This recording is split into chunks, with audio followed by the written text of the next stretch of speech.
जय बाळूमामा मित्रांनो, पालखी क्रमांक 17 कारभारी लहुदादा लेंगरे, उपकारभारी राजेंद्र अनुशे. तर आपला निळा खांड आज उभ्या पिकात बाजरीत सोडलाय आणि ही आपल्या निळ्या खांडातली मिडकी आहे ती बघा. तर आपण यांना विचारू, बाबा बाळूमामा शेवेत आल्यापासून तुम्हाला काय काय अनुभव आले ते? अहो, आज मी आता येऊन 4-5 दिवस झाले इथं बाळूमामाच्या मेंढरात.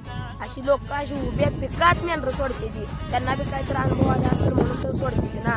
डाळिंब्या अशी 1-1 एकरात बागात सोडते ती. आता ही समोरच बाग एवढी मोठी आहे, 2 एकराची पट्टी आहे, त्यात पट्टीत हक्कंड सगळी मेंढर सोडून दिली ती. जय बाळूमामा.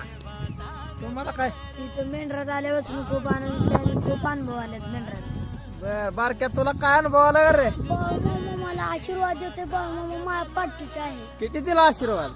बाळूमामा मला खूप आशीर्वाद दिला. बर, तर हा आपल्या लहान मेंढक्यांना आलेला बाळूमामांचा अनुभव आहे बघा. तर लहान लेकरांना सुद्धा बाळूमामाचा महिमा काय आहे, बाळूमामांचा अनुभव यायला लागलाय. बाळूमामाला उगाच म्हणत नाही जगाचा मालक. बोला बोला बाळूमामाच्या नावाने. देवा चांग भलं